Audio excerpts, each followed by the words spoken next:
Everyone, आज हम एक नया टॉपिक पढ़ेंगे इकोनॉमिक्स का, विच इज़ बजट लाइन, जो कि हमारे ordinal approach of consumer equilibrium का एक इम्पॉर्टेंट पार्ट है। सी, बीइंग अ कंज्यूमर, हम अपनी इनकम को डिफरेंट कमोडिटीज़ में डिस्ट्रीब्यूट करते हैं। हम जब बाइंग डिसीजन लेते हैं, हम डिफरेंट कॉम्बिनेशन बनाते हैं। जैसे कि फॉर एग्जाम्पल, मेरे पास मेरी जो मनी इनकम है वो है 20 रुपीज़, और मेरे पास यहाँ पे दो प्रोडक्ट्स हैं, एक रेड पेन है और एक ब्लू पेन है। अब मुझे डिसीजन लेना है कि मैं कितने रेड पेन परचेज करूँ और कितने ब्लू पेन परचेज करूँ with the help of my money income. Let's take the example कि इस पर्टिकुलर एक पेन की कॉस्ट 10 रुपीज़ है, तो मैं कैसे डिस्ट्रीब्यूट करूँगी अपनी मनी इनकम को। फर्स्ट कॉम्बिनेशन होगा मेरा, या तो मैं एक रेड पेन खरीद लूँ या फिर मैं एक ब्लू पेन परचेज कर लूँ। प्राइजेस हमारे पास हैं, इनकम हमारे पास है। Now I can make the decision. ये था मेरा कॉम्बिनेशन ए। या फिर मैं इस 20 रुपीज़ से दो ब्लू पेन खरीद सकती हूँ। I will not buy red pen. ये था हमारा बी कॉम्बिनेशन। और क्या कॉम्बिनेशन बन सकता है? या फिर मैं अपनी इस मनी इनकम को दो रेड पेन में परचेज करने में यूज़ कर दूँ। This was combination C. So this is how being a consumer हम क्या करते हैं, डिसाइड करते हैं कि जो हमारे पास इनकम है उसे हमने कितनी डिफरेंट क्वांटिटीज़ को परचेज करना है। आइए इसी चीज़ को हम बजट लाइन के कंसेप्ट, इसका ग्राफ और इसके शेड्यूल से स्टडी करते हैं। तो आइए पढ़ते हैं what is budget line.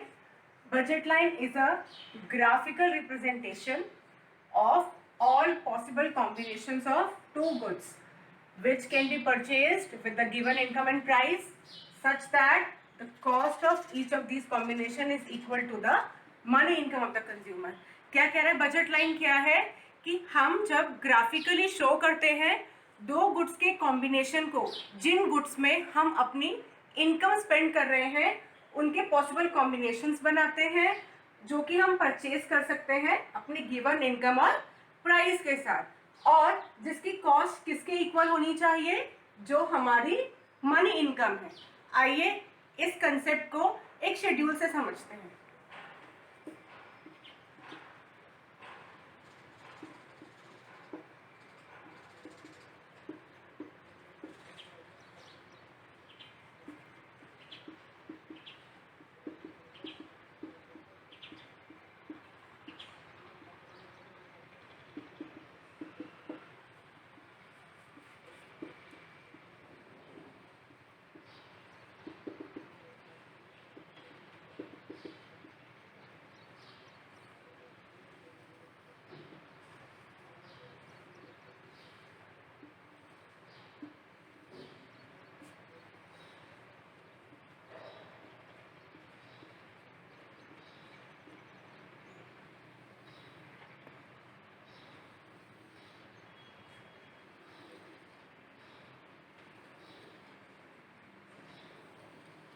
Let's take the example कि हमारी जो मनी इनकम है वो है ₹20, जो हमें टू गुड्स में डिस्ट्रीब्यूट करनी है, that means Apple and banana.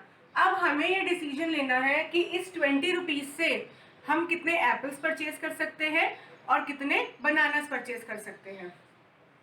Cost भी गिवन है, ₹4 each of apple and ₹2 each banana. तो अब हमें ये देखना है क्या हम ऐसे कॉम्बिनेशन बनाएं कि हमारे पास गिवन प्राइस भी है, हमारी इनकम भी है, कितनी क्वांटिटीज हम एप्पल और बनाना की परचेज कर सकते हैं। अगर मैं एक कॉम्बिनेशन की बात करूं, अगर मैं मैक्सिमम बात करूं एप्पल की, 4 रुपीज का एक एप्पल है, मेरे पास 20 रुपीज है, तो मैक्सिमम नंबर ऑफ एप्पल्स में कितने परचेज कर सकती हूँ? 5 ओनली। दैट मीन्स 5 मैं एप्पल अगर खरीद रही हूँ तो I won't have the money to buy bananas. तो क्या होगा, मैंने सारी, फर्स्ट कॉम्बिनेशन कह रहा है जब मैं अपनी सारी इनकम एप्पल परचेज करने में यूज कर रही हूँ। एक हमारे यहाँ पे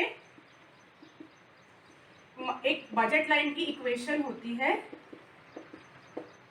जो कि हमें बताता है कि money spent equals to money income, जो हमें यहाँ पे डेफिनेशन भी कह रहा है कि जो हमारे ऐसे कॉम्बिनेशन हमने बनाने हैं जिससे हमारी मनी स्पेंड किसके बराबर हो जाए, मनी इनकम के। अब यहाँ पे कितनी मनी इनकम है, 20। Price of apple is 4, quantity here I am buying 5, price of bananas 2, quantity I am buying 0। तो ये कितना हो गया, 20 + 0, that means here money spend is equals to money income.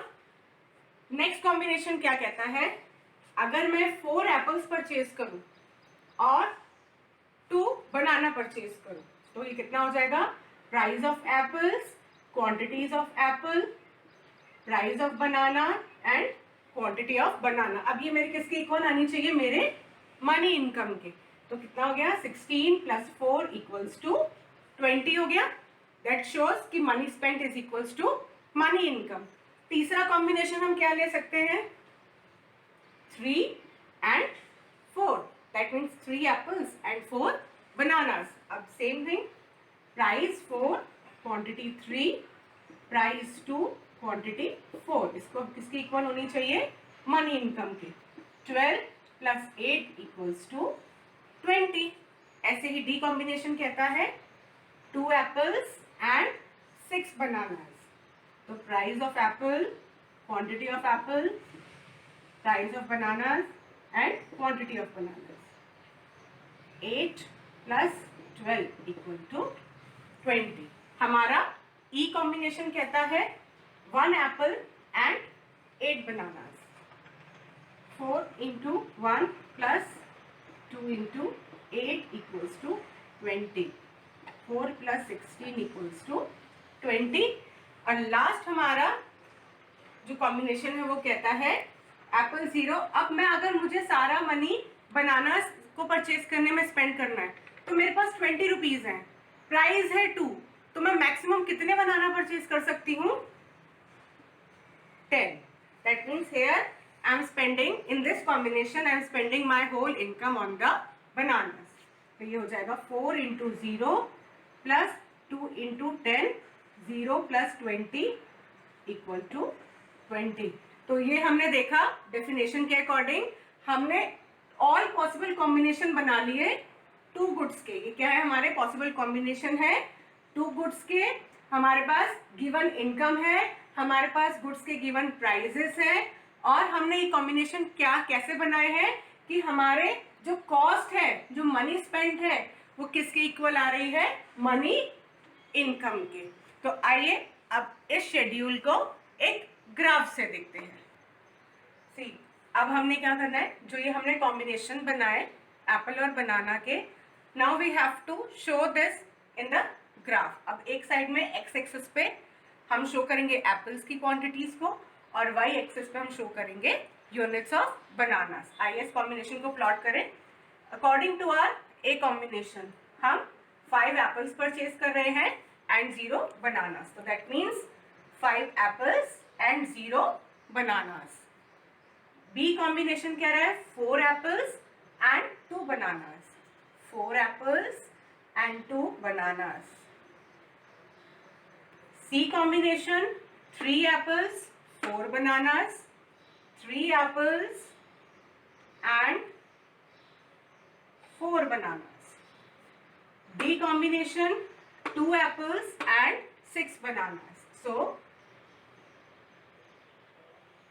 2 apples and 6 bananas. E combination 1 apple and 8 bananas. 1 apple and 8 bananas. F combination 0 apples and 10 bananas. तो अब हम इन points को join करेंगे। ये है हमारी budget line. This was combination A, B, C, D, E and F। तो ये हमने देखा कि ये था हमारा A कॉम्बिनेशन, ये था हमारा B combination, this was C combination, this was D combination, this was E combination and this was our F combination.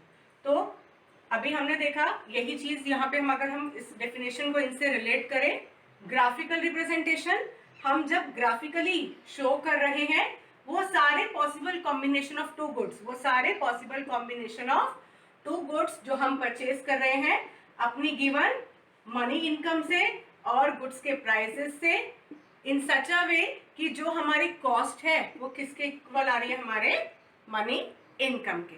और नेक्स्ट वीडियो में हम इसकी प्रॉपर्टीज पढ़ेंगे, properties of budget line and shifts in budget line. अगर आपको आज का topic समझ में आया तो प्लीज़ लाइक, शेयर और सब्सक्राइब करना ना भूलेगा। एंड अगर आपको लगता है कि कोई इकोनॉमिक्स में ऐसा टॉपिक है जो आपको समझ नहीं आ रहा है, कोई ऐसा ग्राफ है जो आप नहीं समझ पा रहे हैं, तो प्लीज़ कमेंट बॉक्स में मेंशन कीजिए, हम आपकी उसमें हेल्प ज़रूर करेंगे। Thank you.